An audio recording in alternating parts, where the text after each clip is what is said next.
Hi guys, my name is Nelson Saito. I'm a psychological counselor and welcome back to Heads Brain Mode, where we turn our pain to power and we mind our brain. So today we're going to do that. I want to talk to us about how to spend time with yourself, how to care for yourself, and how to love yourself. So as I said in the beginning, sometimes you're just told to do these things, but no one really tells you how to do it. So that's the reason why I'm doing that today. So before you even get to it, why is it sometimes very difficult to spend time with yourself? Why is it hard to love yourself? Why is it hard to, take care of yourself? The simple reason is you are the only person you don't see unless you are aided by a mirror. And sometimes even when you take a photo and take a selfie and you look at it, that was you a second ago. And we don't really like dwelling in the past. And part of the reason why we take photos, we put it on social media, but we have to put filters on it, is because we want it to look as real as possible. But those photos of the past, we don't really see ourselves in those photos of the past, because it was a second ago, and it was a minute ago, or it was an hour ago, or it was 1 week ago, unless the photographer was really nice. But unless you are looking at yourself in the mirror, you actually don't see yourself. And the saying goes, out of sight, out of mind. As much as you are out of your sight, you're out of your mind. You cannot really take care of what you do not see. So if you've been finding it hard for you to love yourself, spend time with yourself, and care for yourself, well, it's natural. It's just because you do not see you. But today I just want to share some 5 things of how to take care of yourself, and maybe you can start just seeing yourself more and taking care of yourself more. So let's get to it. Number 1, you have to take care of yourself physically. Sometimes we think that when you're told to take care of yourself physically, it's such a hard thing, but wait until you get sick.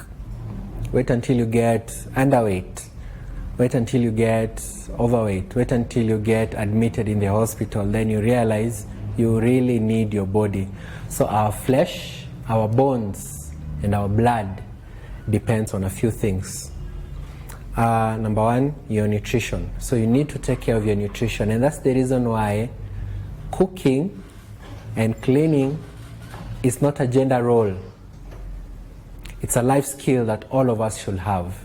So number 1, your nutrition and your food, because your body depends on what you eat. They say you are what you eat.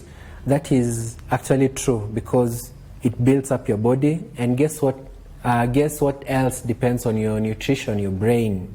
So whatever you eat goes to your brain, and if it was nutritious, then your brain is well built. If it was not nutritious, then your brain is not well built. Second thing, rest. So most of the time we're told to rest. You need to have 6 to 8 hours of sleep. But then sometimes we think we are superheroes when you sleep for 3 hours. Oh, me, I only sleep for 3 hours. You're killing yourself. So why do you rest? The most important reason for resting is because when you are resting and when you're sleeping, that is when your cells are building themselves up. They are repairing themselves. Just the same way, if you own a car or you own a gadget, you don't get the car from the mechanic when it's not well repaired. That car will not serve you. So you rest so that your body is repairing itself. So nutrition, rest, cleanliness, clean up those germs so that you don't get sick. And number 3, when it comes to taking care of yourself physically, make sure you're in a safe environment. Safe, quiet environment. So you realize that you need a lot of time to take care of yourself. One thing I've nearly forgotten when it comes to physical self: exercise. And why do you exercise? To regulate your body pressure, your blood pressure, and to make your bones strong. And you are going to need those strong bodies when you grow up. You're going to need those strong bones when you grow up. So exercise now. Eat well now, take a lot of water now, rest now, so that you build up your body and you build up your physical self. That's number 1. Number 2, you need to take care of your mental health or your mental self. So as I said in the past, what mental health stands for is your personal truth and your personal facts. So how do you come to having your personal truths and facts? It starts from information. So the information you receive becomes your knowledge. Your knowledge affects your feelings or your emotions, and your emotions also affects the kind of knowledge that you accept. Your knowledge and your feelings becomes the basis of your beliefs. When your beliefs are made stronger, then they become your core beliefs, and then they become your personal truths. Your personal truth about yourself, about others, about the world, and about God. That is basically what mental is. So what are your personal truths and facts about you? Are you living life like feeling like your personal truth is you will never amount to anything, you will never achieve anything? Or what is your personal truth about other people? What is your personal truth about God? What is your personal truth about the world? I know so many people who have shelved amazing ideas and amazing concepts just because someone gave you an information that you cannot make it in this economy. You received that information, it became your knowledge, it affected your feelings, and it went down to your personal truth. So you want to start that business, you want to put that idea into fruition, then you keep on getting haunted by an information that you got. So many of us have negative beliefs or negative truths about other people, about other tribes, about other races, about people from other countries, just because we received negative information about them. One time I was in an event and I saw a friend of mine walking towards me. It's been long since I saw her. So I said hi to her and she just passed. And I was like, okay, maybe she didn't hear me or she was stressed, something was happening. But there was a story behind her not saying hi to me. So later on when the event was over, she came to me and she just gave me a piece of her mind. I had just broken up with one of her best friends. And she's like, I can't believe you, you left my friend, you ghosted my friend, you did this and this and this, I hate you, just like other men. No, all men are trash, including you. So I told her, a wise man once told himself that the real story is the story behind the story. So I was like, the information you received has gone all the way to affecting your personal truth and facts about me. But let me tell you the real story. So I got my phone out and I showed her the reason why I left. And she was like, what the F? And I told her, I think you mean to say, what the fact? Because you should always check your fact first. In the top of the food chain when it comes to your mental health is information. So you admit information into your knowledge, information which is negative, information which is wrong. It goes all the way to affecting your personal truth and your personal facts. What information have you been told about you? What information have you been told about others? What information have you been told about God? Sometimes God does not answer your prayer because you are worshipping a fake God from fake information. So now you hold these personal truths and facts about God that does not exist. So how do you spend time on yourself when it comes to your mental health? Start assessing your personal truths about yourself, about others, about God, about the world. Start assessing your beliefs and your core beliefs. Assess your feelings. Assess your knowledge. And be very careful about the information you are receiving. What are the channels of information that you're getting inside you? What are your sources of information? What are your sources of information when it comes to you, when it comes to others, when it comes to God, and when it comes to the world? Number 3, your spiritual self. And when you talk about spirituality, it does not mean you have to be a believer in a God or a believer in gods. Even if you're an unbeliever, your spiritual side is very important. So what do we mean by your spiritual self? Now, when you talk about spirituality, it's anything that you do that quiets your spirit and quiets your soul. Anything that you do that quiets your spirit and quiets your soul. Now, for Christians, if you're a Christian, if you're a Muslim, if you're a Buddhist, worshipping a God and reading these scriptures and prayers and some of these liturgies that we do gives peace to our spirit and to our soul. For some people, it's music. I am one of them. My spirit and my soul just becomes one when I'm listening to good music. For some people, it's exercise. For some people, it's swimming. For some people, it's I love what they do in Asia. If you've heard of Tai Chi and you see these guys in China in sync, having all these nice movements, and what they're doing is to have their chi aligned. Chi is just like saying spirit or your soul. Some people are into nature. Just go somewhere into a forest, sit down, enjoy the trees and the breeze and the grass and the bushes and the birds and the animals, and it brings their soul peace.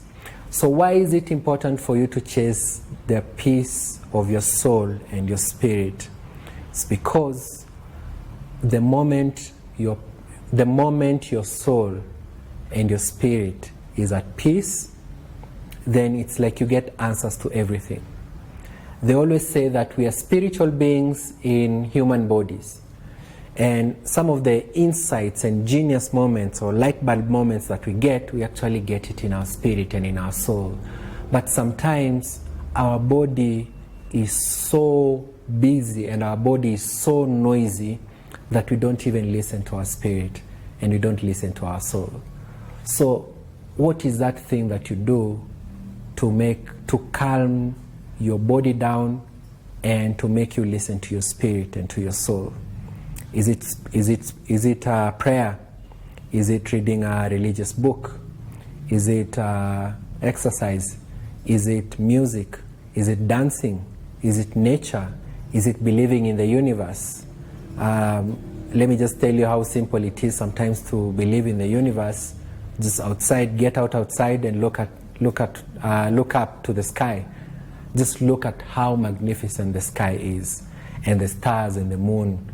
And I will understand why other people will believe in the stars and in the moon. Some people move and they go to Israel for their pilgrimage. Some people go to Mecca. Some people go to Egypt. What is it that you need to spend time on to give your soul and your spirit some peace so that you can get some insight? Number 4, socially, you need to take care of yourself socially. So this might feel a bit ironic when you talk about self and social. But this is the thing. I realized, including myself, that we have such a small circle. And it's because some of the information that we are given is, some of you have so many friends, but who is that one friend that you can call to be there for you? So we thought having many friends, but having just one friend who will be there for you is important, but that is so limiting. When you just, your social circle is made up of people from your own profession, people from your own tribe, people from your own neighborhood, people from your own gender, people from your own village, then you have such a limited view of life. So this is what I'll encourage you to do when it comes to taking care of yourself socially. Meet people from other professions. Like for myself, I hardly chat with counselors or psychologists unless they are my mentors. Those are the people I chat with. I hardly, because you're not going to teach me anything new. I know everything that you're going to talk about. We're not going to talk, there's nothing new that Sigmund Freud has come up with. Still the same.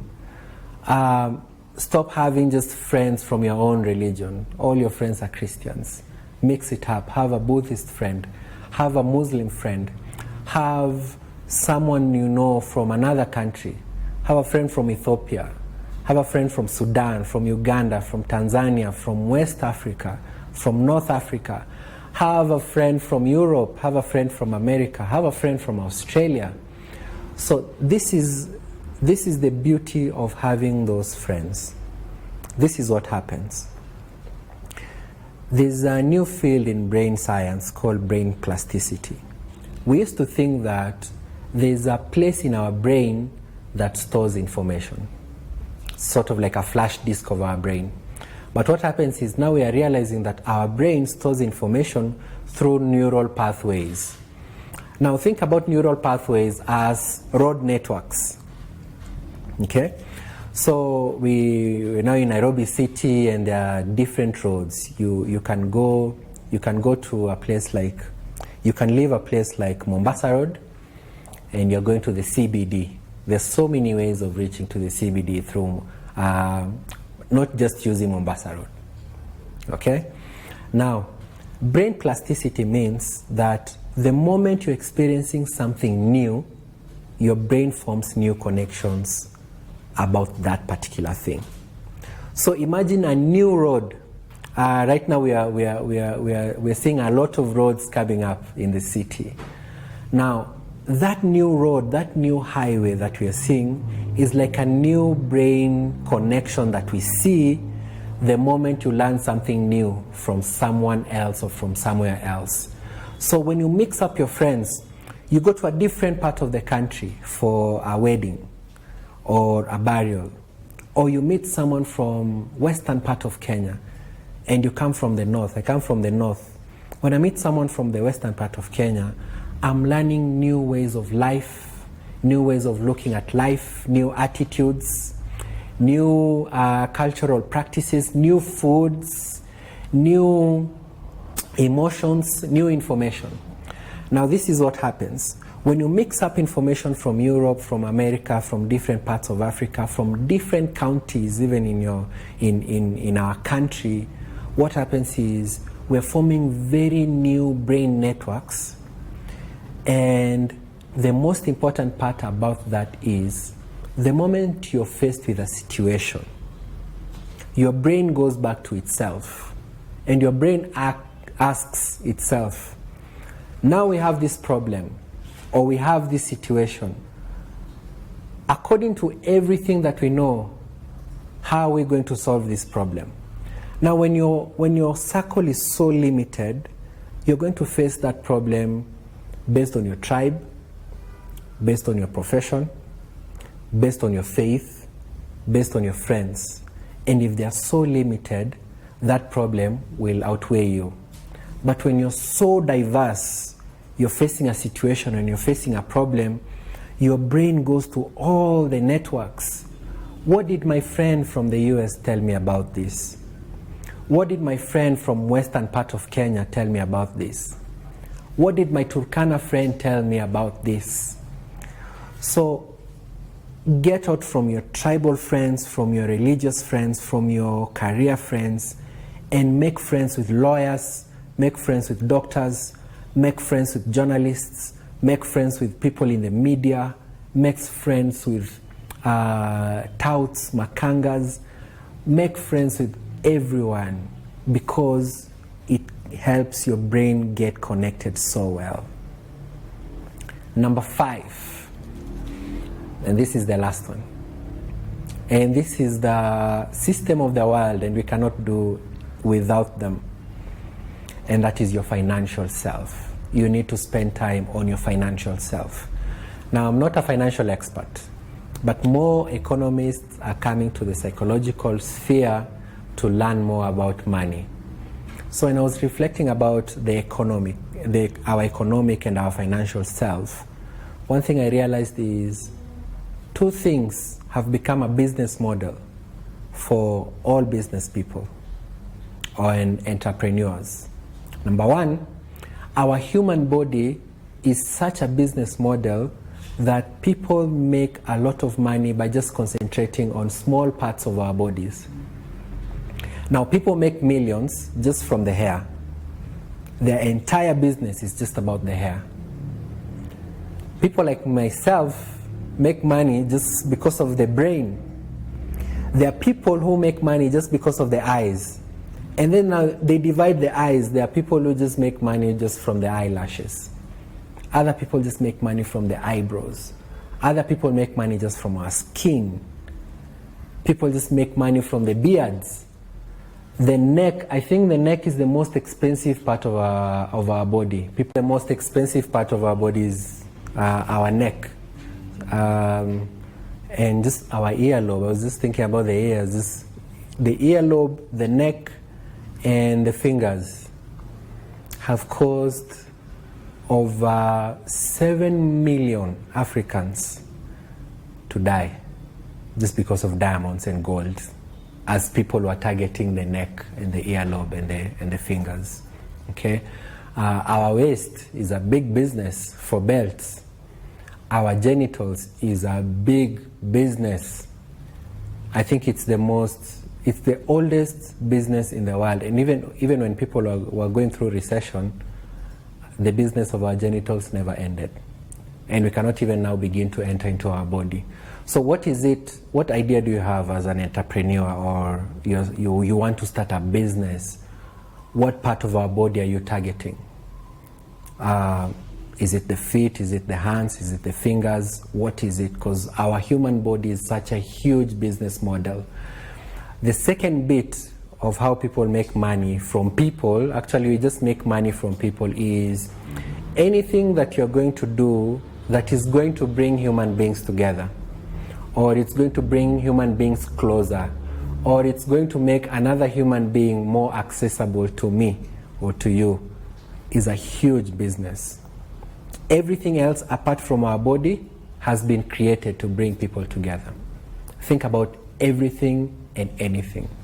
Technology, phones, cars, machines, cameras, houses, everything else has been built to just bring us together. So what is that business idea you have? Do you want to always be an entrepreneur? Do you want to sort of side hustles? We always talk about side hustles.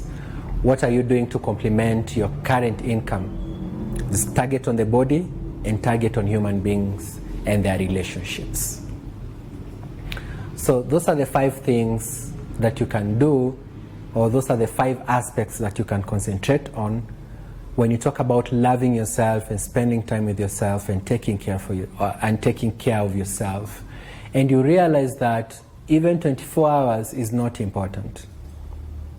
When for a whole day you're needed to take care of your physical self, your spiritual self, your psychological self or mental self, your social self, and your financial self. You don't even have time to fight with other people, or to be jealous of another person, or to be in another person's space or living their life. Well, there's a lot that can be done for you. So the next time someone tells you to spend time with yourself, to take care of yourself, and to love yourself, at least now you know how. So thank you guys for tuning in today. Please share this video. Let it reach to as many people as you can, so that individually taking care of ourselves, and when we are okay, then the next person is okay. The world that we live in is okay. So until I see you next time, keep it heads, keep it brain mode, mind your brain, and turn your pain to power.